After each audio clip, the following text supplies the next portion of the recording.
Okay. All right. Recording. Yes, that's what I meant. What's going on, D-Bags? Hope you guys are doing well. We're back here again with another episode of the Detox Podcast. I'm your host, Darren Rita. Feel free to connect with me. Any of the links down below. And if you're new here and you enjoy music, podcasts, comedy, or hooping videos, do consider subscribing. We've got a whole lot of that going on around here. And when you do subscribe, leave a like, hang out with us in the live chat like you're going to do tonight or days in the future.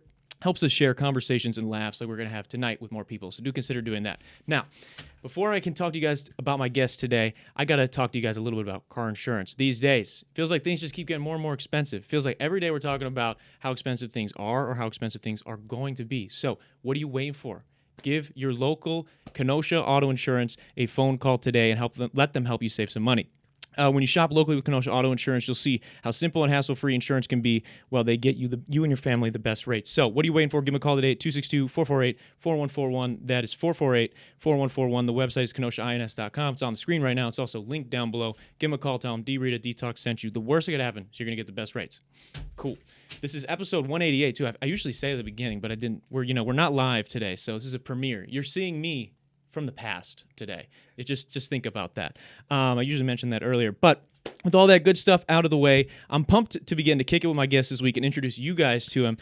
He's a songwriter, graphic design artist, and a member of Cronies Only. Let's give a wet detox welcome to Eli Stones, and that's with a money sign for the first S, not the last one. Yes, sir. Don't forget the dollar sign. What's going on, dog? How are you? Matt? First and foremost, can we cuss on here, or do you want to keep it to a minimum? You could say whatever you want. Okay, bet. I mean, if you say some like Kanye stuff, no, I'll have to check you. But like, you can say it. We ain't doing that. Okay. No, I wanted to say is don't forget the motherfucking dollar sign. There we go. You know what I'm saying? That's my catchphrase. Because if you forget the dollar sign in the first S is Stones, I won't pop up. That's on Google, Bing, Apple Music, Spotify, everything. Is there another Eli Stones? No, I just looked up my name on Google before without the dollar sign. Nothing popped up. I was so pissed. That's humbling. That's fucked up. Yeah, definitely. But we turned it around. We gotta speak to some people over at Google. We'll fix that. Yeah. I can't even put it in like links and stuff, like the dollar sign special characters and stuff. Oh, it's yeah. Like in like the stuff that comes after the slash and like. Is your last name Stones? No, it's okay. Actually, I'm not gonna say. Yeah, I was gonna say you don't have to say it. I just was curious if maybe you were like, oh, I just decided to add a dollar sign to my last name. Do you ever regret the dollar sign now with how difficult it's making your life?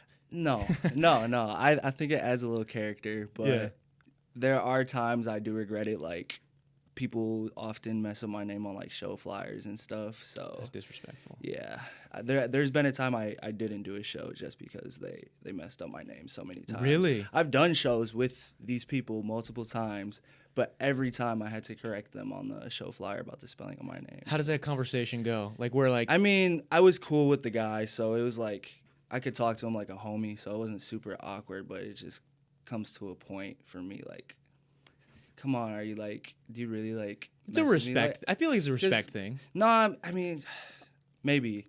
I just feel like they're kind of using me for my crowds. Like, I can pull a crowd. Why are you messing up my name on a flyer?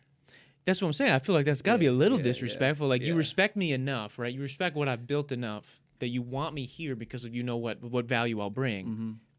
But you're not willing to just spell my fucking name right. And we did shows at Summerfest, man. Come on, man. Get y'all shit together. Gotta spell the name right, man. Come on, that's disrespectful. I was listening. I told you beforehand. When I was doing my research, kind of checking out all your stuff and some other interviews you've done. You were on the 1420 FM pod, and you were talking about like you grew up listening to a whole lot of different stuff. Mm-hmm. I want to know, how has that sort of shaped? They kind of asked you about it, and you kind of got to it a little bit. But I'm curious, like, how does that shape your want to keep hopping genres almost? Because you mentioned that there, and you've mentioned before that you like to do a lot of different stuff. You don't want to just be in a box. Yeah. What is it about just switching? Like, you know what? Today, I want to do some hyper pop. Today, I'm going to do some punk pop. What is it about that you think is so freeing? I guess it all just kind of like depends on what mood I am, what side of the bed I woke up in the morning. But I don't know. Making music in general is freeing to me, so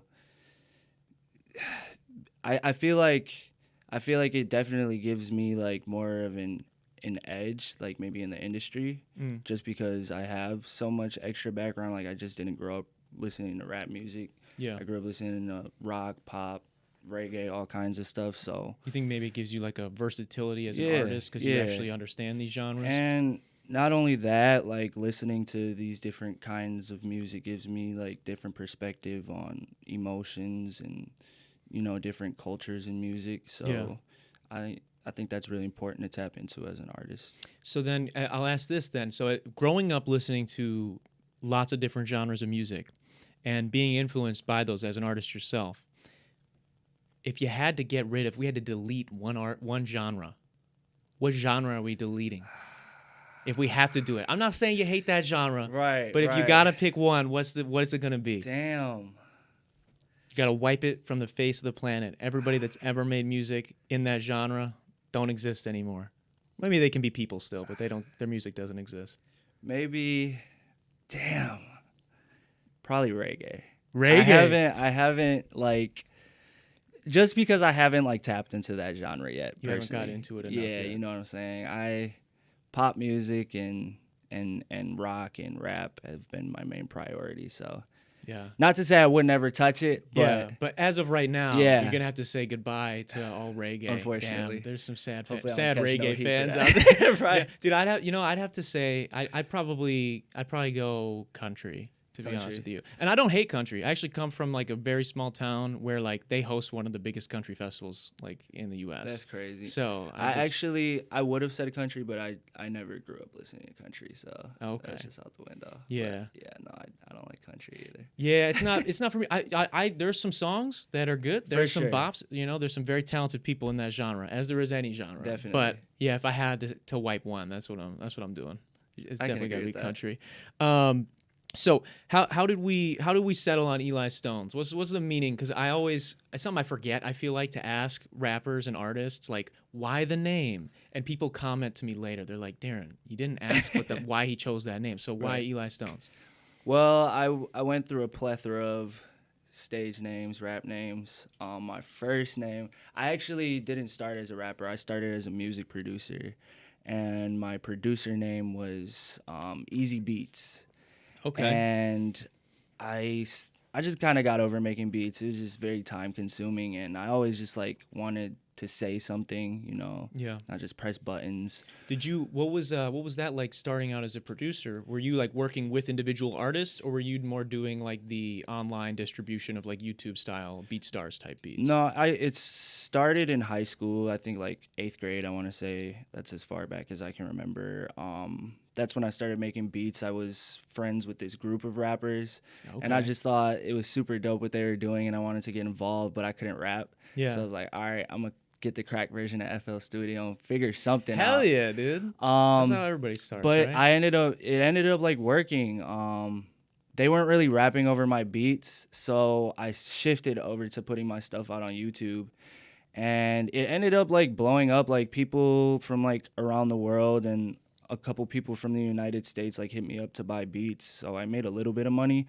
And I've gotten like over like 20,000 views on some of my beats just over time. But I don't know. I just couldn't stick with it, bro. It was just very esoteric for me at the time. So. And like you said, you had something that you wanted to get off your chest. Definitely. You had a vision that you wanted to see through. Yeah, I wanted people to hear my side, my story, my perspective. So I started writing. So I took the beats out. I was just Easy at that point. And then from Easy, I went to E. Luciano, which I don't know. I just thought it sounded cool. It does sound fucking cool. I was going to say, that's pretty awesome. I had like this weird obsession with like old school gangsters, like mafia stuff at the time. So I was like, E. Luciano. That's hard. But I don't know. It just didn't have any like emotional connection to me. So I was like, I wasn't making music really at the time. It was like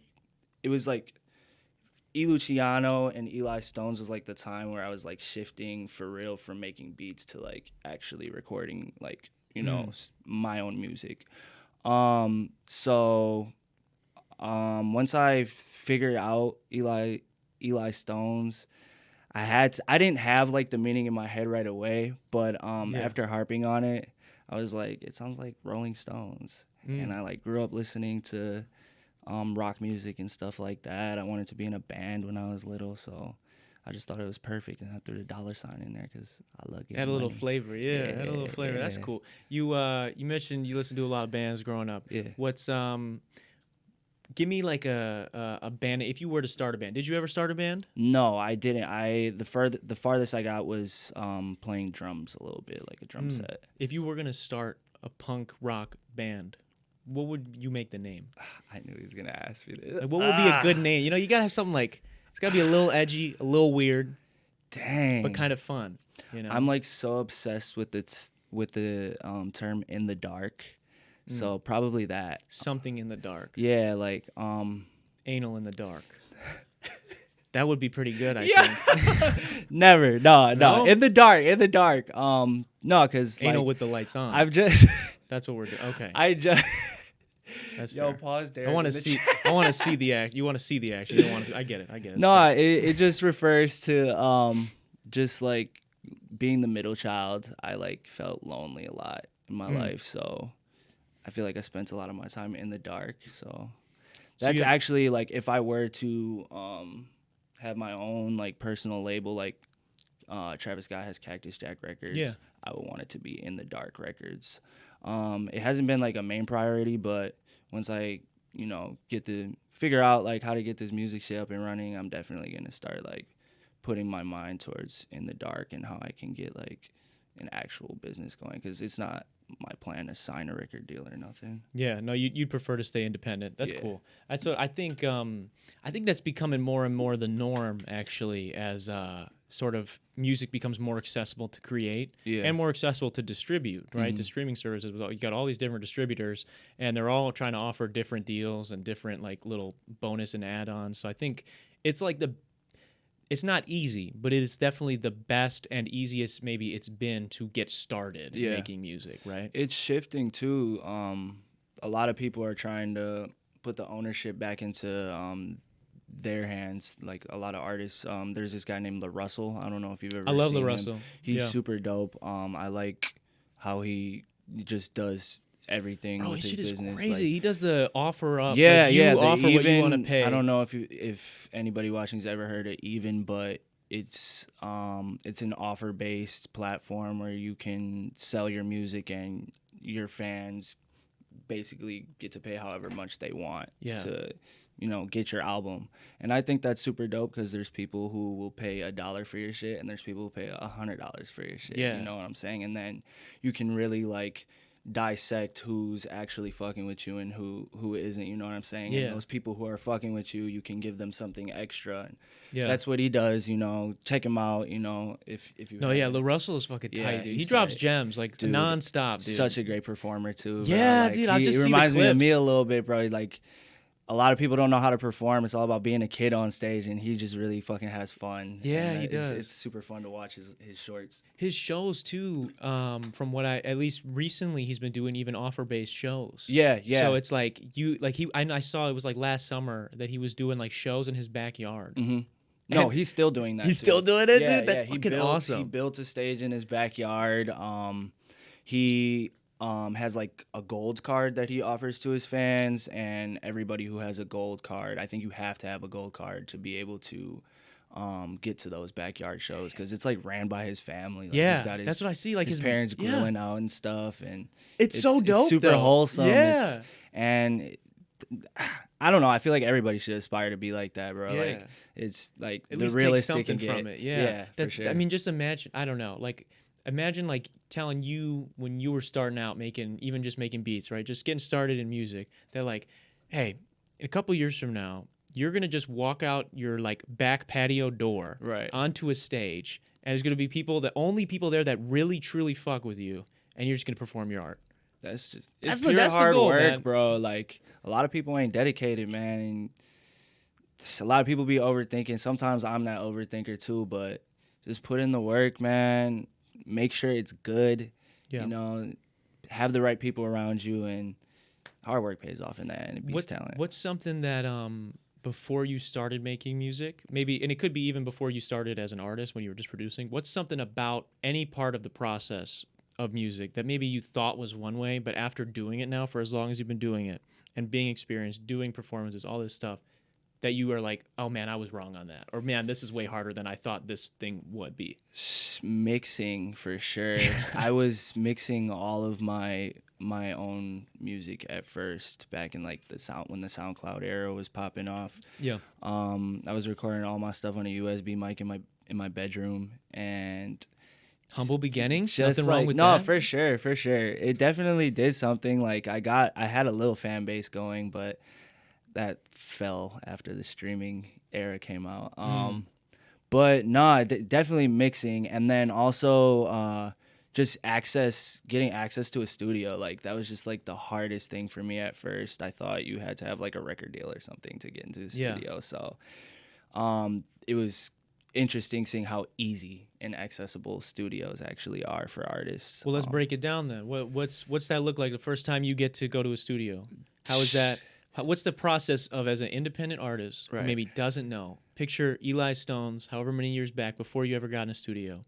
Give him the toolkit to get his first studio session. What does he have to do?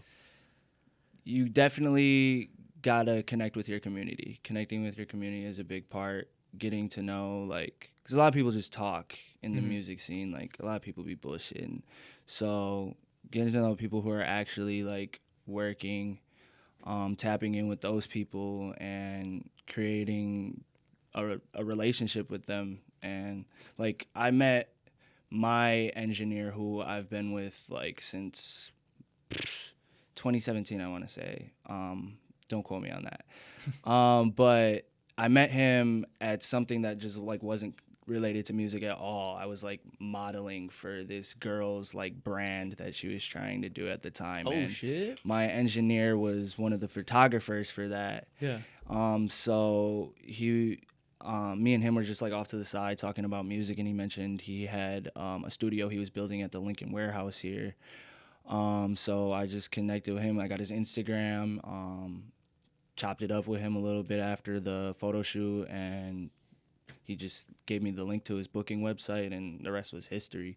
Yeah. But yeah, it's just really about tapping in with your community and, you know, knowing what you want with your sound and just getting with the right people. It's not that hard, just talking to people, Yeah. honestly, and being in the right room. How much should a new artist or somebody who's going to be maybe for the first time getting into an actual recording studio, maybe they've been doing it for a while or however long, but at home, and they want to get into a real studio, how much do you think is a fair price should they be looking to spend?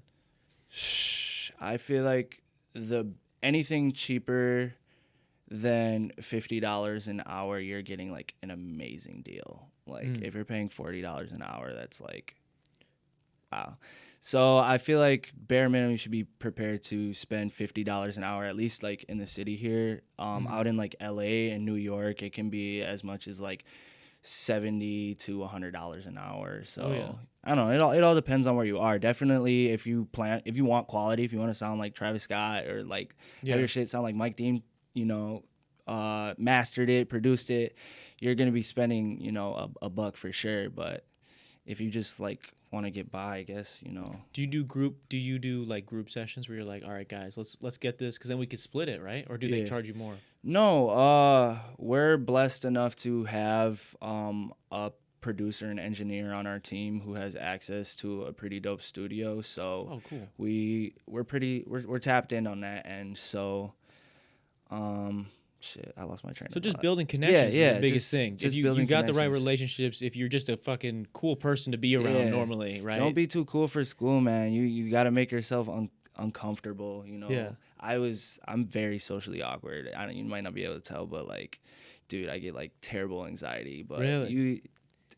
I went to that photo shoot that I met my engineer. I went alone. I didn't know anybody there, and it was in the fucking woods, bro. Like, That's a little sketchy, sketchy, yeah. sketchy for Yeah. sure. But like, I don't know. If I didn't go to that photo shoot, I feel like I wouldn't be the artist that I am today. So just take a risk. Be genuine. Don't fucking be fake, dude. Don't be too cool, and it'll all fall into place. Go out and meet some people. Yeah, you know? work hard. Go go to some events and have some fun. You mentioned having an engineer. Have you, and maybe it's this engineer, have you ever had like a mentor in like the music scene or music, business? Yeah, for sure. I've had just quite a few mentors over the years. I want to say like 2019, that's when I like really started like trying to educate myself on like the business side of the music. So I definitely put my trust into people like DJ the Genius. He's the leader of the Cronies, and one of the co-founders of Unfinished Legacy. He seems dope. I've only heard good things. He's super dope, super creative, dude. He keeps it real. Shout out to Schleeberry. She's a female artist. She makes hip hop music from Milwaukee as well. She's super dope. When I was putting in a lot of work in 2019, she definitely like helped steer me in the right direction as far as like what venues to perform at, who to talk to, linked me up with photographers. What's one of the most valuable, if you can, and maybe it's not just one thing, but what's just something that you remember, maybe a conversation or a piece of advice any one of these mentors gave you that like really you were like, oh shit, and something clicked, and you were like, oh, this is what I should be doing? Because I feel like not a lot of people are lucky enough. It's very, like you said, with the relationships and meeting people is super important. And like, you're definitely a product of that, like the success you achieved is going to be due to the people that you meet and the way that you're a solid dude. So these people are going to back you up. Yeah. And these people are going to want to teach you things. So what's maybe something that you've learned in the last couple of years through meeting these mentors? Just to trust myself, like keep reminding myself that I'm the shit. Like I have terrible anxiety, so that just comes along with like being in my head a lot, putting shit off. So one thing that really helped me was like just saying fuck it, and that was during COVID too. Dude, 2019 COVID, that just fucked so much shit up for me, but we made it work. 2020 I was just like, I had so much music stacked up, and I was like, what if they don't like it? And I was just like, fuck it. I dropped songs that I really loved, and I dropped songs that I didn't know about, and it worked out. Made music videos to each song. So definitely one thing I hold dear is to just trust yourself, and if you're not gonna believe in yourself, then it's just not gonna happen. How do you make sure you have good people around you? So because I got in touch with you through Lake. Super dope guy. Shout out Lake. He's a cool guy. How do you go about making sure when you're building these connections and you're establishing these things, right? You're talking about how you should be genuine and you can control that.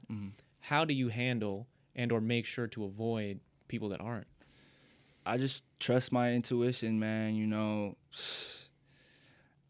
It usually doesn't take me too long to realize when somebody's fucking weird, dude. You know what I'm saying? So just trust your intuition.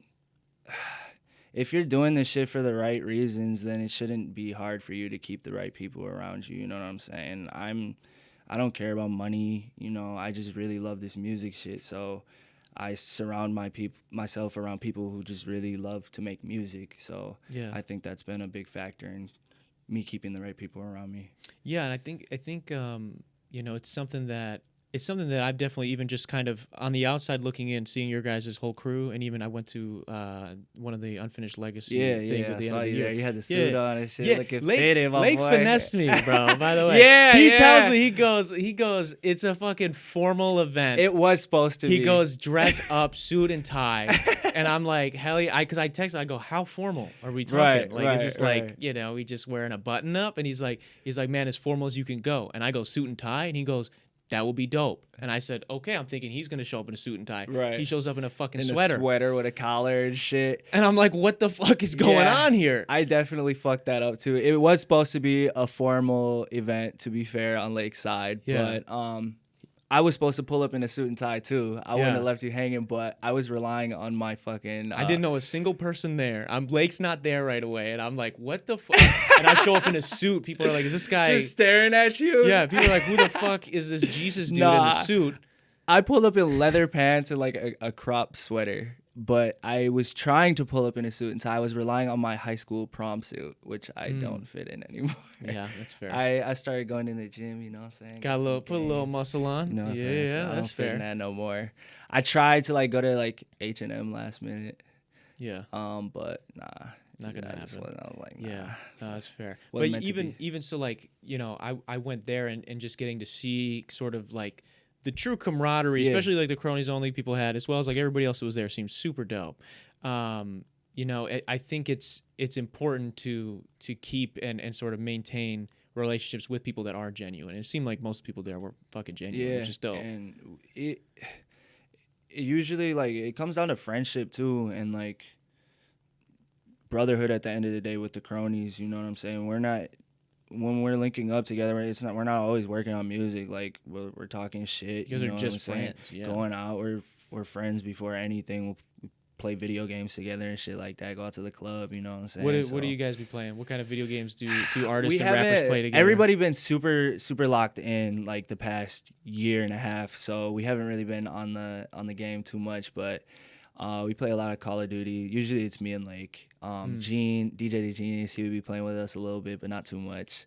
But Call Y'all of Duty. ever be freestyling over the Call of Duty lobby? Hell no.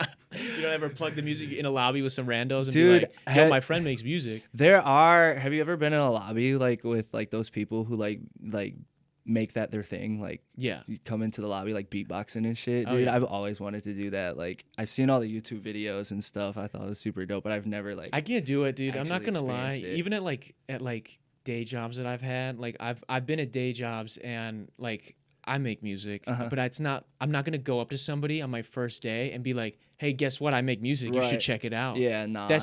I'm a real life spam Yeah. Instagram comment. That's what I am if I do that. Dude, I fucking Like, just be a genuine person, Yeah, be cool, dude. and then they're gonna, you know what's gonna come up a month from now, dude? What do you do outside of this? right. I fucking do this, and they're like, no way. Hell and if they yeah. already like you, the music is fucking you with the instrumental. That's how some of the biggest relationships have grown in the music industry. Like, internet money. Like, I know some of those boys like started playing Xbox together before they even got involved in the music. I think it was Just like Nick crazy. Mira and Taz Taylor, who were like, I remember when they were just YouTube. I was trying to rip their beats off of YouTube. So now they're fucking, Yeah. you know, making big moves. So yeah, man, just be a real person, man. Yeah, I think that's the biggest takeaway from that. What is there like a certain type of day that you prefer to record and or write music? I guess the afternoon, because I work a fucking day job. Okay, yeah. You know, I get off at like 5:30 every day, so I'm usually recording at like 6 p.m. Are you like a 8 night owl? p.m. Will you like stay up real late? I know a lot of Yeah. artists they do Yeah. like they're up till like 5 a.m. like, oh shit, bro. Yeah. Like, we've been in the studio all night. Nah, dude, especially like back in the day. Now, like, I'm a little more tame just because like I'm trying to be more responsible and stuff. But yeah, it'd be sick, bro. I'd be staying up and I'd be going to bed when the birds would start chirping type shit, bro. It's sick. But now, if I can get one song written a day, I'm good. How's that indie artist diet when you're in the studio? Are you guys eating some good food, or is it McDonald's at 1 a.m? Dude, it's sick because my girl, she just like started getting me in the gym and stuff, and like I've been good. Good on you. skinny. Shout out to P. I've been skinny all my life, so it's just been gaining weight has been the hardest thing for me.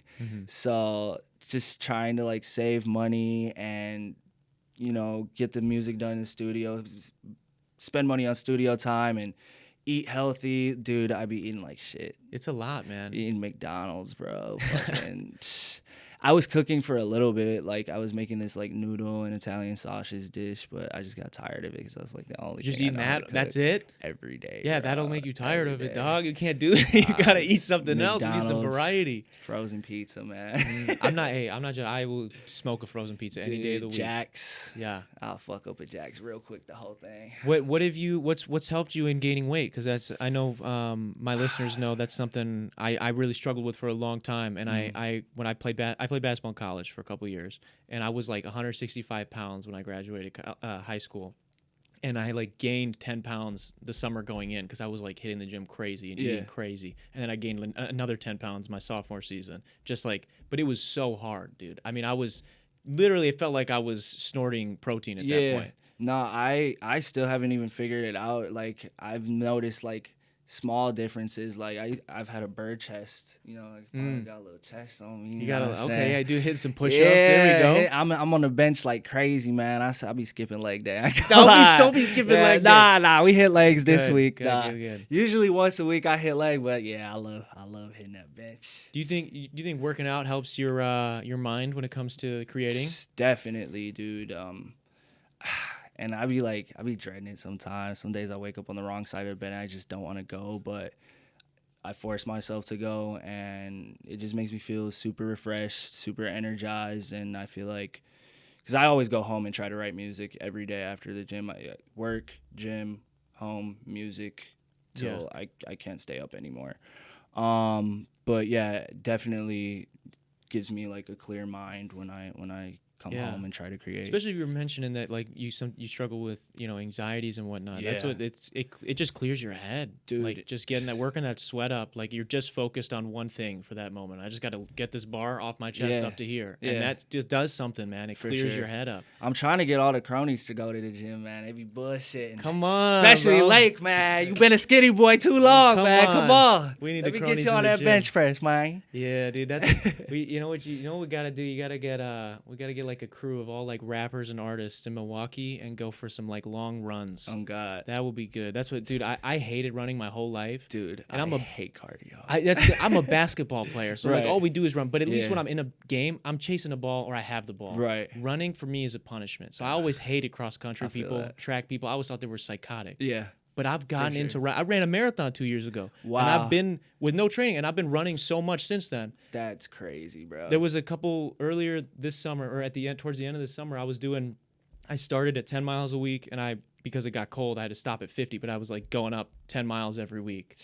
I was trying to get to 100 miles in a week running. Yeah. And bro, something about it. Like I would write so much better. Yeah. I would write while I'm running. Like I would be running, because I think maybe just because you get delirious after like mile 7 or 8, but like shit would just start coming to my head, and I'd be like, whoa, voice apps right now. Type shit. So, nah, dude, I guess I can feel that. When I was in high school, I got grounded for like the longest time. I got caught smoking weed. Shit, you got grounded? Dude, my dad he's so disappointed. He laid the hammer down. He grounded me for months. And during that time, I wasn't allowed to do anything. He's like, you can't watch TV, you can't play video games, you can't go on the computer, damn near even if it's for your homework, like, because he just didn't trust me. So all I could do was read and go for runs. But I actually like fell in love with running for a little bit, you know what I'm saying? Once I got off punishment, I just, like, fuck it. You're like, fuck it. I don't love it that much. Low-key started smoking weed again. But nah, dude. I remember I was going on a run once, and I got this shit called runner's high. Oh yeah. Where you just feel like you can run forever, bro. And that is like the most crazy feeling in the world. It's stupid. Your body doesn't hurt anymore for a little bit. It's really fucked up, because so the most I'd ever run was what was it? It was like maybe 5-6 miles before I decided to do this marathon. It was like last minute. We were doing it for a YouTube video. Okay. Some friends of mine. We finished that bitch. But at around like, I was like mile 9 or 10, and I was like, I feel pretty fucking good. Hell yeah. I was like, I still feel good. This is going to be easy. Oh, God. And then it was like 2 miles later, like reality set in. The high went away. I was like, oh, my bones are breaking. Sick. This is gonna be irreversible. Luckily for me, I got back to the crib before it wore off. Yeah, so. That's good. That's safe. I'm sorry that happened, bro. No, it's not fun. It's not fun. Let me ask you a question real quick. Yes. Because you asked me, like, how do you make sure you keep the right people around you? How do you make sure you get the right people on the show? Dude, I'm not gonna lie. Sometimes it don't happen, but I do my best. I do my best. Kept it a buck. I do my best. You know, I sometimes I have some people that like reach out constantly. Oh, and yeah, that's a red flag. Yeah, and the thing is, here's the thing that bothers me. I feel rude because I know I've talked about it before on a podcast. It's never been asked exactly like that. But it just sucks when people are like, I really want to be on the podcast. I want to be on the podcast. And I'm like, cool. Always need guests. I was like, what do you want to talk about? Here's the thing. You're an artist, right? We have things to talk about. Yeah. I can, at the bare minimum, if you give me nothing else, I can come up with 15 to 20 questions just about your catalog or whatever. And if you give me one-word responses, hopefully we can stretch it to 30 minutes and we have an interview. Hell yeah. Right? But it's like, if you're just somebody that like I had mutuals with on Facebook, and you're like, man, I really want to be on your podcast. And I'm like, that's cool. If you got something interesting you want to talk about, let's do it. And I go, what do you want to talk about? And they go, I'm down for whatever. Who the fuck are you? Right. Like, I'm not trying to be mean, but it's like, who are you? Zero Like, what do you character. have? You know, and it's and maybe they do have something, because I do Yeah. feel like everybody has something to say. I don't think anybody's like time is, not worth it. That's fair. But I just think that, like, if you actually want to be on, then you got to have something. Right. Or what I get a lot is, oh, I want to talk about mental health. What about it? Are you a mental health specialist? Right. Or like, what is going on? Like, if an artist comes on, and I don't just interview artists, we interview fucking random people. We just kick it on this show. Yeah. But like, if somebody comes on and we're talking about something else, and then somehow their mental health or mental health in general comes in, that's cool. But I'm not just gonna have the whole show dedicated. Like, you're just some guy that I know right. or kind of know, and you're like, yeah, man, I'm depressed. Yeah. I'm like, well, I don't have a license to be your therapist. So I can't do it, you know? No worry, for sure. So it's it's tough. But that'd be it. I think I just try to. Usually I reach out to people, and they're usually people that I either have a mutual respect for or I'm already a fan of, or people I'm just interested in getting to know more about. And so those people I usually reach out to, or someone puts me on to somebody and I'm like, oh, this is fucking dope. And that's usually what I do. Every once in a while, people will reach out. And I don't say, if you're watching this and you want to be on the show, don't hesitate. Do reach out. Just have something to talk about. Okay, just have something to talk about. Because I've had a couple people that reached out and we had great episodes. Yeah. But I've done a couple that it was like, Yeah. I didn't have anybody coming up for, and I knew it was like a 3 weeks out. I'm like, shit, I haven't filled this date yet. Right. And this person's asked me 10, 20 times. I was like, you want to do it? And then they come on. And that's one thing about like having to like, I hate having to like rely on guests and whatnot for music videos and stuff, because sometimes people are flaky. Not sometimes, man. All the time. Damn near. Dude. All the time. I remember for my music video for my song Truthful, my guy Juan, shout out Juan, old buddy from high school. He let me use his apartment. That is a super nice apartment. It's got like kind of a hazy vibe yeah, over the video. A bunch of that pink is a colors. beautifully shot video. Yes, It's bro. a great video. Trademark shout Media, out to shout out Trademark. He shot that. Dude blew my mind with that. I didn't expect him to go that hard on it. But we were supposed to have like 1 or 2 female extras in there, and that's not the first time. They just don't show up, bro. You know what I'm saying? There have been times where people say they're on their way and they just don't show up. So that's even more insulting, bro. Yeah, it's like, dude. just say you're not fucking That's what I'm coming, saying. dude. God damn. Or like even like for shows, dude. I think Lake mentioned this. Like, one of the worst things you can do the day of my show is tell me you can't make it when you already told me you can. Like, you got in your plans. Oh, this, that, and that. Like, I'm already stressed. Yeah. I got a show. I got to be in front of all these people and just represent myself in the best way. And don't tell me that. Yeah, that's a vibe killer Yeah. for sure. That's not fun at all. What speaking of vibe killers, we were talking about studio time a little bit earlier. What is, or what has been maybe the most awkward studio session or studio session related moment that you've ever experienced as an indie artist? That's a good question, dude. Because I feel like there's got to be, and that's a big part of creating, is like making sure you actually gel with people. Right. But that's a trial and error thing, right? You have to try at some point. You have to take a leap and guess with somebody, and sometimes it's not going to work out. Yeah, I do have one story. And you don't have to name names. Yeah, You don't I'm have not to going to throw say any names. Yeah. But I'm sure if they watch this, they'll know who they are. I have a buddy who I went to high school with, and we were kicking it, dude, like crazy. I want to say it was like 2021. Then we ended up getting relationships, getting caught up in life and stuff. But that's still my boy. Yeah. He was interested in making music. I helped him write a song. Song was stupid fire. Like we stayed up all night just like writing this song just for him. That was like my first time writing a song for somebody else. It's kind of fun, isn't it? Dude, it is super fun. It's I loved weird. it. You get I to like loved it. step out of yourself a And little I bit. never would have guessed it would have been with him. It was like super organic. I just loved it. I wish it was my. I loved the song so much. I wish it was my shit. I'm stuttering, but fucking. So I get him in my studio. Song turns out dope. And then he has this guy come who also raps. And this guy, dude, he's just like, bro. Like, he's like, I don't want to. He's one of them. He's one of them guys who just like follow the trends, like dyes his hair and stuff. Got all these tattoos, like, and he's just, you can clearly tell like he's putting on this persona and it's not him. Yeah.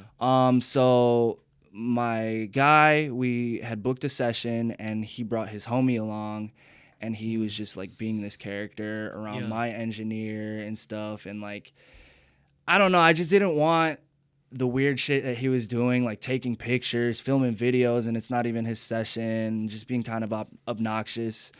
I didn't want that to represent me. It's just like super awkward. I didn't know how to like tell him like, yo, it is weird, right? Yeah, and because like my engineer's not saying anything either. Like we're just kind of like giving each other the side eye, like, is this guy for real? But That's fucked, dude. other than that, I don't have too many like awkward studio sessions. My studio sessions are like super small. Usually it's just me and my girl. So yeah, that's dope. Try to avoid that type of stuff. So I had I used to have a studio at my old house that I'd like built like this pretty big sound booth, and like we built it out, and I would do some sessions for people. Hell yeah.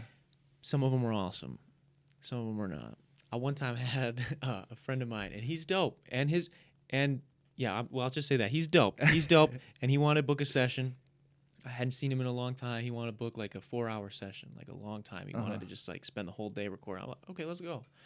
And so he books a session, and he's like, is it cool if my friend so-and-so comes with? And I'm like, I don't know who so-and-so is.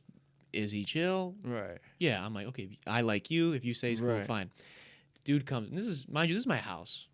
This is my house, and this is a legit studio. We built the studio out pretty legit, but this is my house still. Right, for sure. And comes in. I'm like, oh, what's going on? Dap up my homie, dap up this guy, learn his name, and then about 2 minutes in, so I find out he's paying for the session, not my friend. So he like gives me cash.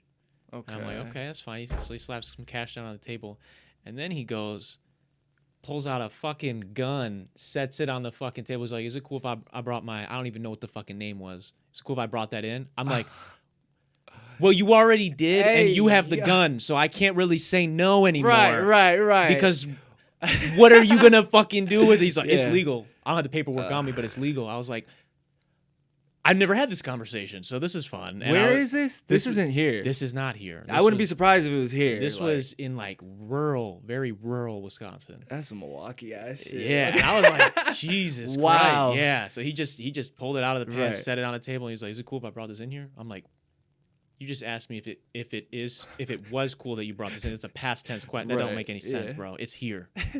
And it's looking at, and I was like, okay.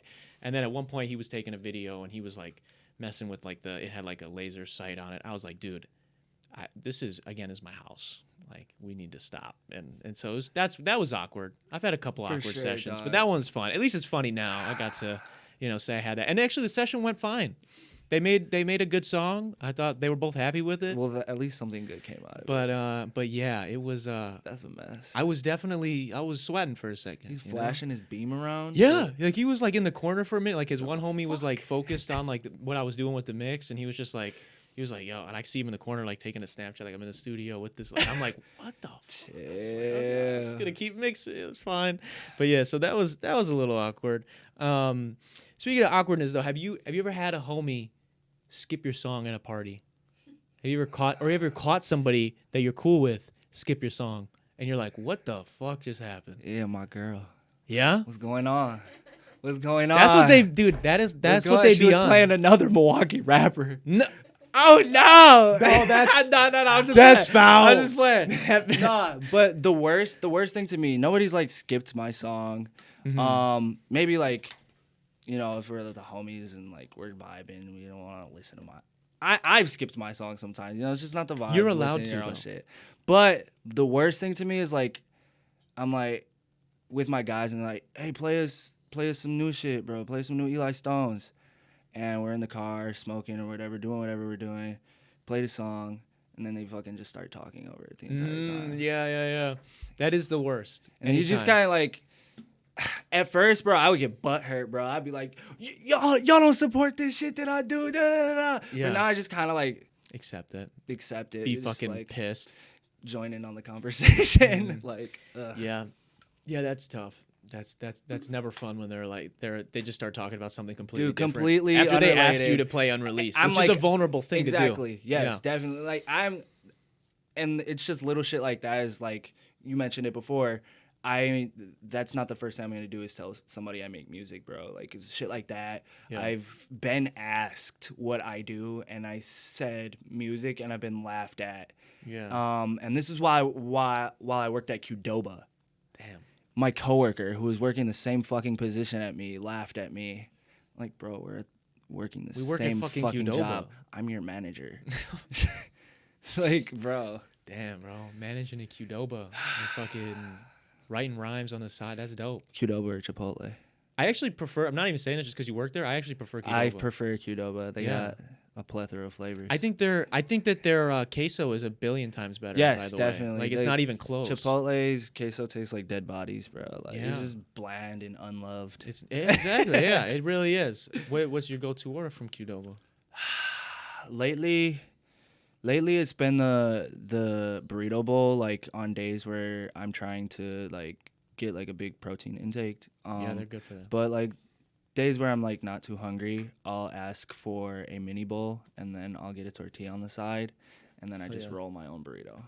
That's hype. Hell yeah. That's dope, bro. Slap yeah. the bowl on the tortilla. Yeah, your Qdoba slaps. I never am upset after I eat Qdoba. Yeah, nah. Chipotle be disappointing sometimes. I'm not even. I tried Qdoba for the first, or not Qdoba, Chipotle for the first time last year, because there wasn't one around me. Like we used to, there was a Qdoba I tried like it for the first time last year too. Really? Because Yes. there was just a Qdoba like 20 minutes from my house, but we didn't live near because I lived in fucking nowhere. Right. And there was no Chipotle around, and so I tried Chipotle for like the first time last year, and I was so underwhelmed because everybody's like, oh, Yeah. if you like Qdoba, Chipotle is the actual one. That's the real one. Nah. That one's way better. And I go and I was like, this is fucking lame. It's like the most basic shit too. Your rice, beans, meat, and then like 3 salsas. Like Qdoba, they're like, we got the jalapeno chimichurri. We got, bro. There's just so much you can choose from, bro. And then you don't have to pay for guac Yeah. or queso.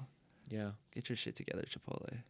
Yeah, no, that is pretty fire, actually. I started some Qdobas be giving the chips away for free too. Yeah, no, all Qdobas should be giving chips away for free. What the fuck? I don't know what changed. The one I live close to doesn't do it because my sister What? came home one time and because she goes to school in Madison, she's all like, "Why the fuck they not giving us chips?" And I'm like, "They're supposed to be giving us chips. I've been paying for chips the whole bro. time." Nah, bro. Yeah, so you heard it I'm here about from a to- manager right I'm here. about to write a book on all the ins and outs in Qdoba, so Yeah. nobody can get scammed ever again. You need to report that Qdoba. You if ever they're still doing that. heard you ever had some shit happen at work, and like some fuck shit, and you're like, "I'm gonna make this a song. No, I'm gonna make no. this a line. I'm gonna give this person a line." They no. pissed me off. No. I got fired from Qdoba. Oh my god, I what'd you don't- get fired for, bro? Dude, I called my manager doing some fucking weird shit. Called him out about it because like me and my manager were close. Like we'd hang out after work, so I thought I could call him out about it as a homie, just like being real. And he fucking flipped it, told his boss, and got me fired. Yeah, he was doing some weird shit. I ain't trying to get into that too much. we don't gotta you know do what I'm that. saying? We don't gotta like, do all that. So yeah, no, getting fired definitely. Like I think I want to say I wrote my song "Jump Force" like a little bit after I got fired. So it probably had some of that energy. Yeah, in it, dude, but it yeah, wasn't like yeah. you weren't like, "Oh, I'm gonna diss this Nah, guy." there's never been like something specifically that happened. Like nobody came and beat my ass while I was on the clock or anything or That would be cool nothing though. like that. That would make that would make for a good EP. Definitely. That'd be a fire ass cover art. Yeah. Fucking Freeze jumping. frame, just fucking dropping burritos and shit. Yeah, we got like a blurry filter Oh, on God. there. That'd be sick, dude. What we were talking before, girlfriends skipping your songs. That's happening. You know, my girlfriend's a big Harry Styles fan. He drops a song, she know the lyrics instantly that night. My song comes on the shuffle talk right about it. after. Comes on the shuffle right after. This song had been out for 2.5 years. So And good. she's just like every other word. the last line, like the last word of the line. And I'm like, what the fuck? I feel you. Hey, you're not alone, bro. That's what, You're not dude, that's alone, bro. fucked I feel up. it, bro. That's Hey, so man. fucked up. But it's gonna be that day, Yeah. you know, and you just be like, "Hey, I told you, Yeah. I told you." One day Harry Styles gonna sit across from me and I'll be like, God. bro, My what girl the fuck are you doing? My girl singing the new Miley Cyrus song like over and over again. That's a Just good like, song. I got all this new music that I just You're not recorded, listening to any of this shit. Some lyrics you gotta learn, for when the shows start happening. Yeah. But nah, it's all love. Yeah. She supports me a lot. That's good. That's what you need. You know, you need to, I feel like people, again, it kind of goes back to having good people around you. Hell yes. But even almost on like another level, having like a significant other, like a Yeah. rock that like actually fucks with you and like rocks with, like believes in what you're doing. That's like next level. Hell yeah. Could you ever date somebody that didn't like your music? Dude, I've done it before. That shit ain't it, bro. You have to. That's if you're wild. dedicating that much time to somebody, bro, they have to be all in, or it's just. That's wild. That like this person told you like. They didn't tell me they did. They didn't tell me they didn't like my music, but like you're not coming to my shows, and like That's these fucked. shows are the shit. Like, not trying to be cocky or anything, but like we put on dope shows. Well, it's like the same thing if you were dating a basketball player, Yeah, right? dude, Girl like, or boy, you go to their games facts, when you can. you Like, know. Jesus. Not listen to my music, it's just, I'd play my song. Yeah, nothing to say. It's just like, you think I fucking suck. Damn. All right. Yeah.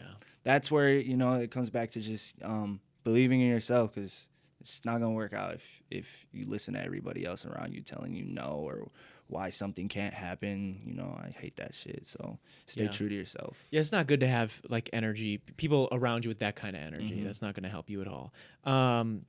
Who's a top 40 artist or maybe a top artist in the game, either rap or any genre, that you think you could do a dope collab album with? Oh, I was just talking about this. What are we talking about? I was like, damn. Like Eli Stone's ex someone Where's my phone? dropped the new collab tape. Oh, no, it's right like here. It's it's right like here. the same level, huge marketing, like Drake and 21. Who is it for Eli Stone's? It's and my all-time favorite artist is my number one favorite artist is Frank Ocean. Oh, okay. But I'd just be so scared to work with him because I'm just like, I don't know what the fuck we would do. Yeah. That'd be interesting. I'm going through my playlist right now. I was just thinking about this. I'm so pissed. Like you and one other, someone who you're a huge fan of, just lock in the studio for fucking 3 weeks, 4 weeks, get a whole record done. We got 12-song banger project. I'm so pissed you're asking me this right now. Dude. Break-ins. Break-ins is the shit, Break-ins. bro. He is the dude. He is the fucking shit, bro. Or Aries. Aries is hard as fuck, I fucking too. love Aries. Lake put me onto Aries. I love his album where he's got that song Outdated on it, and Is that the- Ditto, and What was the single? off Mega that? Man, I think. Yes, Is that that might be. I don't know what the name of the album was. There was one. It had a long ass title. Was it High Kick or something? It was some. No, not High Kick. I don't know what the fucking name of the song was, but there was a really, really dope song. He had a little bit of hyper pop in there, which I thought was cool. But Break-Ins' his new album, dude. I've been like just gushing all over that. Like telling Believe everybody. in Me Who Believes in You. That was the name of the album. And that's honestly for Aries. That's the only album I've heard by Aries. And that was low-key my favorite album of 2022, even though it dropped in 2021. I didn't listen to it until a year later. You didn't discover it till after. Yeah, but yeah, still, yeah. Holds up. Definitely Aries. Definitely Break-Ins too, the honorable mention. But I would say Aries before Break-Ins, because Break-Ins does a lot of like glitchcore stuff to his vocals, and I'm not really keen to that too much. I think it sounds fire when he does it, but I don't know how you would I haven't like to figured do it. out how it would work for me yet. Yeah, that's fair. Yeah, dude, both those guys are super talented. Super talented. So dude. cool, man. Aries That's dope makes, that you like, fuck with them. I think Aries makes he mixes his own shit, and I think he makes all his own beats too. Yeah, he which is produces quite a super bit dope. of it. He's got some homies that produce too. Okay. You ever watch his YouTube videos? I've only seen like his music videos and stuff. Oh. Does he post behind the scenes? You gotta watch. So I don't know if you ever heard the song Santa Monica by him. Probably. Fucking dope Probably. song. He's got like How I Made Santa Monica. And Oh, it's like tight him and shit. like the guy who he's like, I had my homie, he went in the other room, played this on the piano, and then like we did this, and he's so chill about it. But yeah, it's a dope ass Having song. that type of content is super important too. Like a lot of people like dropping the music, of course, like you got to do that, but showing like your personality and who you are behind the scenes, people want to get to know you more than just the words you're saying on the record. Yeah. So it's super dope to see that kind of stuff from your favorite artists. Of course, and it ties back in. Think about it in the sense of like we were talking earlier with building a connection with somebody. and then telling them you make music, right? Mhm. They're way more likely to like your music. Hell yeah. So why wouldn't you do that with the people you want, like Right. strangers that you want to like your music and be a fan of you? Why wouldn't you give them pieces of you so they can be like, oh, well, this is who that guy is who makes the music I like. Yeah. You know, that's just gonna make the connection deeper. Have you ever beefed with another artist? Have I ever? That's a yes, bro. I think so. Nobody pauses like that. I Unless they have have. beef with another artist, but it was never like You have? I have beefed, but it was Oh, never like a shit. public Oh. thing, like, and it was never like music related. It was like always like, all right, they don't like me, I don't like them. We just so happen to both make music. Oh, okay. That type of So situation. it had nothing to do. But it wasn't like a thing that happened. It was just like you don't Yeah. like each other. Exactly. But there was a moment in high school. I want to say I was like a freshman or something. I had beef with these girls who were picking on me. Shit, They just made my some life mean girls. a living fucking hell. What'd they say? What'd they say to you? What didn't they say to me? Man? That's the real question. They said a lot, man. Hurt my feelings. I was like, I don't got nobody like, I don't got like sisters and aunties who are gonna pull up. Like, so I made a diss track. Damn. Did that go over well or Dude, worse? I got in so much fucking trouble. Really? Dude. I got in so much trouble. The girl who was like, it was about like 3 different girls. They were all friends. And the like leader, the cult leader, Oh, shit. if you will. The Regina George. yes, Yeah. yes. She went and told her mama and her sister, and her sister called my mom and the school. I got in so much trouble. I had to have like a peer mediation situation at school. I like could have got suspended, and then I had to take the song down. Which, I mean, in the end, the song was awful, god awful. So glad we got it taken down. But That's so soft, bro. How you Yeah, gonna talk bro. all that shit, right? And I'm sure, did they ever say mean things about maybe the music too? hell yeah, I'm I sure. got clowned. That's what I'm gonna Oh say. yeah. Yeah. Even like all the guys came to their aid, like Superman. Like, oh, the song was white trash. knighting that shit, Yeah, yeah. fuck out of here, So dude. so how are you gonna sit there and make fun of me for doing music, right? And talk and make fun of me every day for other shit, and then I respond with the music. And you gonna cry to mommy saying this song's Exactly. not fair and you shouldn't have it up there. Exactly. If It I suck ended so up- bad, if the song sucks so bad, why does it matter? They ended up getting their karma. Nobody fucks with Regina anymore. Oh, okay. Regina. Yeah. Good. Nobody fucks with her anymore. Everybody ended up like seeing that I was just like getting fucked with too. Yeah. Like she was super mean, super toxic. Being a so solid person helps with that. Yeah, you know, man, that's so- good. It'll rise to the we top. got justice in the end. Well, that's good. That's a fun beef to have. That's you know. It definitely made high school a little interesting. I will say that. Yeah. Yeah. What is like maybe your weirdest pre-show, pre-game ritual? My weirdest pre-show. Is there anything pregame really ritual. interesting that you do day of a show or right before a show or anything to get you psyched up or locked in? Have a fucking mental breakdown. Mm, Shit. Yeah, that's fun. Dog. After COVID, my first big show back, I'm not going to say which show it was. Bro, I almost shit myself, bro. I had to go to the Really? bathroom ASAP, bro. What did you eat some Qdoba beforehand? Is that what was Dog, going on? I don't know what it was, bro. Like my stomach was killing me. It was my first show back since COVID. It like felt like it was my first show ever again. It was just terrible, bro. But I ended up I won't even say that detail because then people are gonna know what show it was. Oh, shit. But once I got up there, it's raps, bro. Okay. I love performing, so it doesn't matter if I'm performing in front of like 50 people or 100 people like we did at the Miramar. It's probably more than that. But I'm always gonna put on a good show. I love to perform, but I don't really have anything super weird. You don't got a lucky pair of socks or Nah. I like to making sure I like have like my outfit is on point. Like, there you go. definitely that. Definitely need a little bit of liquid courage, you know. Yeah, nothing major, Nothing dude. too You know what I'm crazy. saying? I love performing, so I'll freak out, but I know once I step foot on stage, I'm in front of everybody, like that's just all gonna go away. Yeah, your preparation and your love for it takes over at that point. Definitely. You know, Mm-hmm. that makes sense. What do you think is Eli Stone's most slept on song? Oh, that's a good question. Now let me pull up the Yeah, we need disco. the Hold on, discography the here. discography. What's one that you're like now looking back? Maybe not even in the moment, but just looking back, you're like, yeah, more people should fuck with this song. This is a dope ass record. Eli Stones, dude. I feel like I have so many slept on records. It's definitely, dude. My whole Sticks and Stones album is slept on. Mm.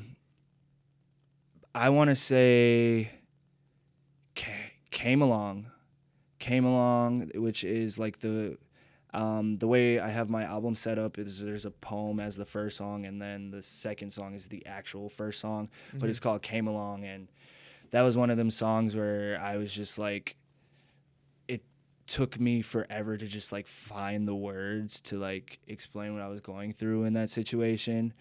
And once I finally figured out, it just all started flowing, and like I was crying. And this is like, I usually write all of my shit on my phone, but I wrote this on pen and paper this time, and like Yeah. I'm pretty sure I still got the notebook. Like you can see the like wrinkled What was fucking the song about paper. for people that don't It was about an ex, bro, and like, dude, this is like the worst experience I ever had, like falling in love and shit like that. And I don't want to get too much into it, but yeah. nah, that song just really like after that situation, after we parted ways, I just couldn't write music, bro, and I knew what I wanted to say, but I didn't know how to say it. So that just means so much to me, and I feel like it just didn't get the respect it deserved necessarily. Yeah. Like people obviously are gonna go for the hits. That was more of like you got to listen to what I'm saying to like really understand. So I guess I sort of understand, but it's Came Along. Came Along. Well, people go check out Came Along. What are you guys sleeping on this fucking record for? Guys. What was the one you did that you performed at when you performed at the UL thing? You did 2 songs, I think. Yeah, we did. You did one that was about, I don't know if it's out or not, but it was about your mom. Yeah, it's out. It's on the same album, actually. That's on the same album? Yeah. I thought that was so fire, bro. Thank you, bro. For real, I was vibing with that so hard. People love so that dope. song. I actually recorded that last year. I think it was actually 2021. I recorded it on Christmas Eve, and I came home and I texted my mom. I was like, "Are you awake?" And she was like, "Yeah." I was like, "I got you. I made you a Christmas present," and I sent her the song. She's fucking balling, dude. And I was like, as soon as she started crying, I was like, all right, we got something crazy, bro. People love that song, and I love songs like that. I love songs like that too, bro. I mean, even like Kanye's Mama song. And ever since I say that a lot too. Ever since I heard that song, I knew I was like, I have to make a Mama song, dude. And that was another one of them songs. It's just like you want to write one of those songs for so long, and it's just like it's got to be the perfect moment. That's what a hit is. It's a moment. It's not something that's thought out. Especially when it's something like that, right? Where it's like it's like a similar idea, but it's like this is my telling of it, right? And so it's like you can't just force that. That has to come. That has to come naturally. No, definitely. You ever heard Amine's Mama song? That shit's so good. Which bro. album is that on? It's on. Was it Limbo? A Limbo album? The one with all the tennis balls? The one with Young Thug? Yeah. The green one, right? Yeah. It's called Mama. I had to have heard it. I love that Limbo album, actually. Album's fucking great, Amine is super talented. I don't know. He gotta be like, bro, he looks like he's living his life, bro. Dude, it looks like he's just doing like international tours and shit right now. Like he hasn't done a show in the US in a minute, I don't think, unless it's like a big festival. But dude, he's living life. He's doing shows out in like New Zealand, Australia, dude. That's the goal, bro. Fuck the United States. I want to do a show in like fucking Europe, Africa, bro. Like I want to see the world. Yeah, bro. I'd love to see the world. I mean, I'd love to see the States too. The whole shit. Oh yeah, for dope. sure. But like, I think just touring, dude, and like just getting paid to do what you love has got to be like it's life changing, bro. I can't imagine that being bad at all. That's what's so weird. I always hear, I think it's more major label artists that get this way, but I always hear about like, dude, touring's such a fucking slog. Like I hate touring. It's so hard. And I'm like, do you not understand? And maybe again, I've never done a world tour. I've never done a U.S. tour, so maybe I don't know what the fuck I'm talking about. So maybe come back to me in a couple years, and I'll be like, no, they was right. But to me, I'm like, you are traveling with a crew that fucks with you, right? All people that actually believe in what you're doing, and you're getting paid to show up, do the thing, show people the thing you love that you created, and it's two people that love the shit that you already created. Like, you're not like, it's not like you're doing some fucking open mic Right. and you're like Yeah. hoping to win the crowd over. It's like, no, these people paid for a ticket, Right. sometimes a ridiculous amount because of fucking Ticketmaster, to see me. What is so hard about that? You know, I mean, I'm sure guess- travel is a little tough. I'm sure if you get Yeah. sick, you know, that's not fun. But like, I guess it all depends what situation you're in. Like, a lot of these motherfuckers sign really whack record deals. Whack You know what I'm saying? 360 So they're deals, not yeah. like. I guess it's like, damn, I'm doing this shit every day, but like I'm. not getting paid. The way really I as think well as I about it is want. like, yeah, you can be the biggest fucking artist at the end of the day, like, but that only does so much. You know what I'm saying? Like, you gotta be able to fucking survive and like get the respect that you deserve as an artist too. You know what I'm saying? Yeah. A lot of these motherfuckers is getting used and putting in all this work and just seeing nothing for it. So I guess I can understand those situations. Yeah. But then you see like the people who have a lot more ownership and a lot of the right people around them, they're fucking having a blast on tour, dude. Yeah. I mean, it looks like he has fun, bro. Yeah. Like, dude, his Instagram is popping. I love watching what he posts on his Yeah, Instagram. he just seems like a cool dude, Hell bro. yeah. He seems like a really cool dude. I watched his interview with Fantano a while back, and that was dope. We'll do this first. What do you need? What does Eli Stones need to take this shit to the next level? In your opinion, what do you think you're gonna do this upcoming year, or just in the future? What do you think you need to get to the next level? So, I just need to get back into taking more ownership over my shit, dude. Like, I was making a killing for a little bit, and I can say this being real with myself. I'm not like looking for pity or for anybody to feel sorry, but like, I was killing this shit, dude. Like, I was dropping a single a month, fucking having a video back it up. Super professional video too. Like, I wasn't bullshitting. I was spending a lot of money doing ad campaigns, playlist campaigns, just putting my money in the right places and just like doing what I said I was going to do for a while.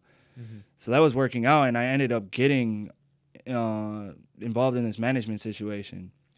And I was like, all right, bet I don't have to do any of that stuff anymore. Yeah. But then fucking they kind of fucked me over. Really? Yeah, it didn't work out.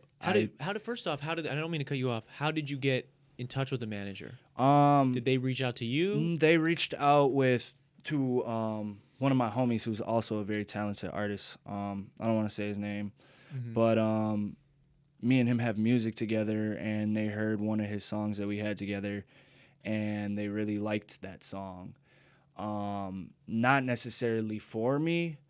They liked it for him, but they fucked with the song, and I just so happened to be on it. So I hit him. My guy was like, "Hey, bro, if you can like mention my name, that would be dope." You know what I'm saying? See if they're, because they weren't charging him, making him sign anything. They just really seemed like genuine, like they just believed.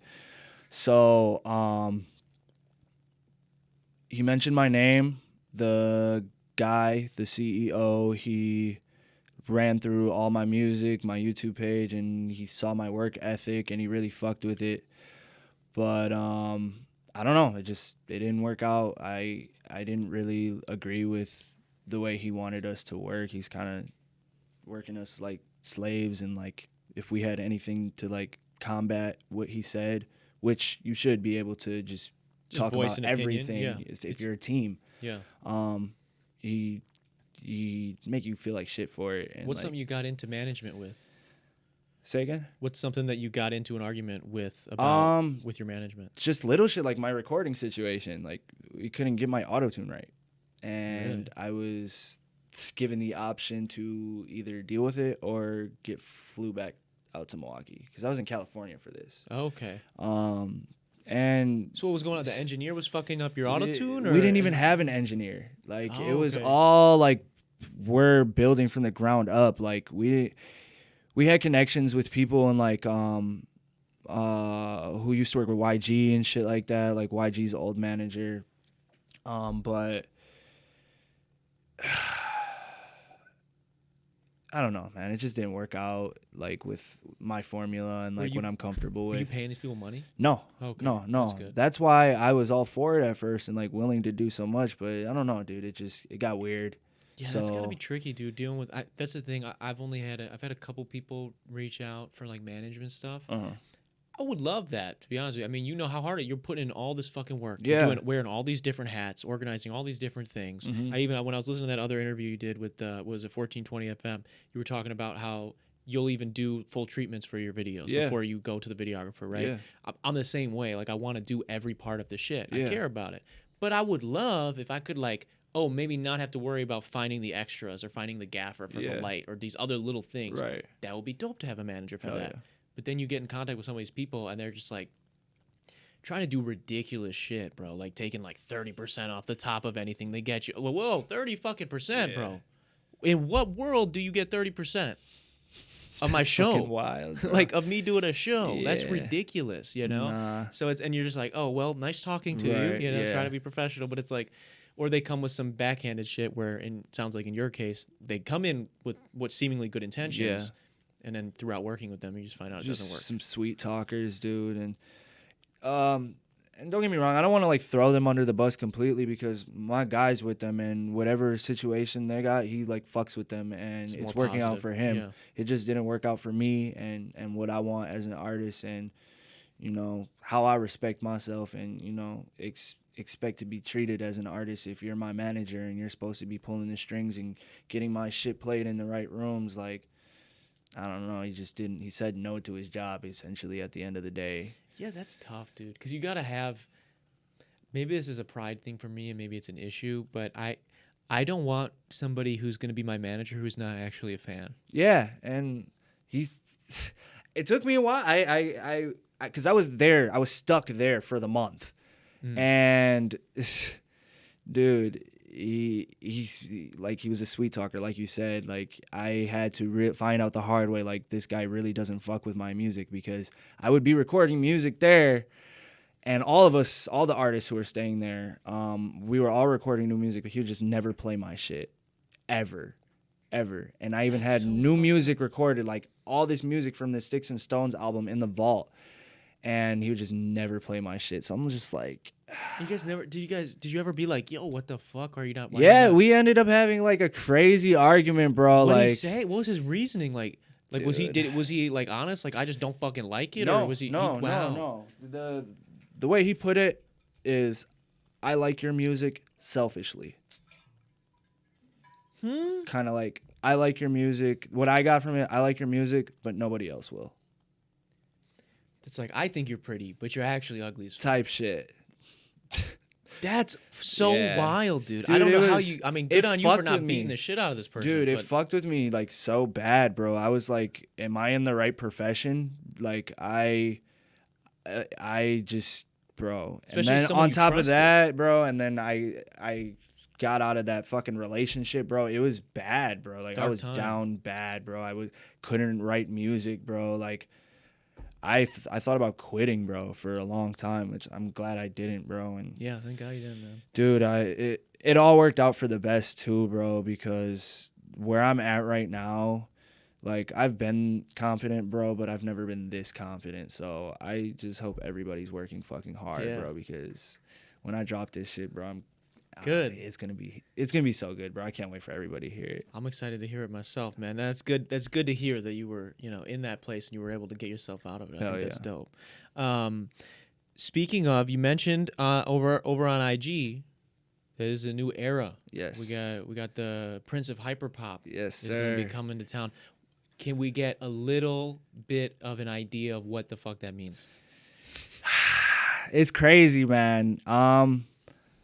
I'm diving into the world of hyperpop, man, which is fucking hilarious. It's ironic because when I first heard, like, hyperpop, like, who was the first hyperpop artist I heard? It definitely wasn't Breakins. I want to say it was, like, Glaive. I just really didn't fucking understand it at first, bro. Yeah. Like, but the more I listened to it, like, I caught on to Breakins. I caught on to Eric DOA. The more I listened to it, the more I started to understand it, and the more I was like, I could do this shit. Yeah. Like, fuck it. And it's so cool. Dude. And I never tried it. And actually recording it, like I had like so many songs in my notes written that I wrote to hyperpop beats, but I never like tried to actually record these songs until recently, and it's been like so fun, bro. Like I would make trap, hip hop, R&B music. You know what I'm saying? That's what I'm used to. So to be able to do this now, it kind of feels like, which is again ironic. It kind of feels like I'm being more true to myself as an artist, because I've always like struggled with how am I going to mix rap and rock music and like not sound like Linkin Park. You know what I'm saying? So I feel like I'm doing that shit now. Like, I don't know if when you listen to hyperpop, I hear elements of pop, punk, rock, and hip hop and EDM and shit like that. Oh yeah, it's very blended. Yeah, it feels more believable to me personally, which some people might not be able to understand, but I don't know. I really fuck with it. I do too, man. It's been something like over the last year I've just been really getting into more and more. It's just fucking dope. Every sense of the word. So we got new stuff to look forward to in the hyperpop lane from you. Whole new image. I got new logos, man. Like I'm really trying to go in, because I've been gone for like a year, bro. I haven't released.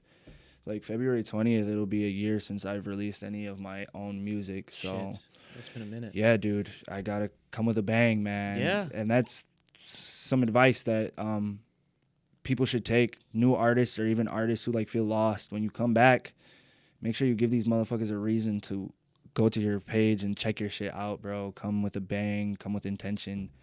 I'm excited, bro. Like I got so much planned. I'm excited for you, man. I think it's gonna be cool. I want you to, before we wrap, I want you to look at this camera right here, and I want you to tell me, or tell this to them, who from Milwaukee needs to be on the show?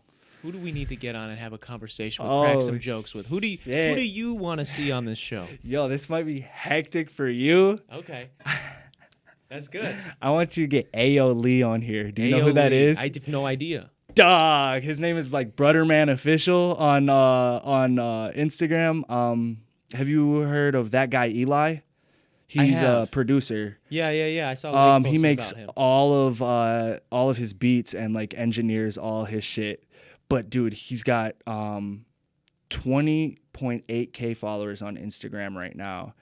He's fucking hilarious. His music's like just straight slapping Jack in Milwaukee music, bro. Like the like over and over again. But I just think he's a character, and you guys might have fun together. Maybe. That would be dope. Definitely check him out. I'm gonna send you his Instagram right now. Ayo Lee on the podcast with Darren. I think that would be funny. Ayo Lee, let's get it, bro. Let's get you on the Detox podcast. That'll be fun.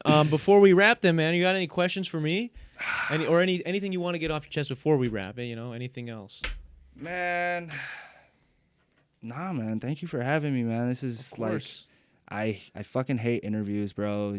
This has been super dope, bro. What you're doing is awesome. Thank you, man. Keep it up, bro. Hell yeah. We gotta put on. I'm excited. It's been fun getting to discover more and more of the Milwaukee scene. Hell yeah. And big thanks to people like you and Lake for kind of helping me kind of get situated and learn things. You put me onto Ayo Lee right now. I didn't even know who that was. Hell yeah. And Lake put me onto you and everybody else in Cronies Only. So like, hell yeah. It's I appreciate it big time. And the city's dope. The city's dope. So I'm excited to keep getting more people on from the city. But let's plug whatever you got to plug before we wrap then. Oh yeah.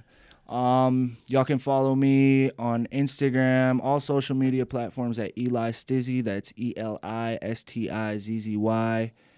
My name is Eli Stones. Don't forget the motherfucking $. Otherwise, I won't pop up. Plus, we all like getting money, right? Yeah. Yes, sir. Yes, perfect, sir. man. Well, again, I appreciate you being here. I also want to say thank you to everybody who tuned in tonight live for the premiere, or if you're watching this days after over on Spotify or here on YouTube. Shout out to you guys. Also want to say a quick shout out to our patrons. They should be up on the screen right now. If you guys are interested in getting behind the scenes access to extra podcasts, exclusive BTS videos of vlogs, hoop and stuff and other things, as well as a series where I break down how I mix and master every single one of my songs, go to patreon.com/Darren Rita, and you can help support the channel for as little as $1. With that being said, thanks to Kenosha Auto Insurance for sponsoring this episode, and this has been the 188th episode of the Detox Podcast. I will see you guys next week. Peace.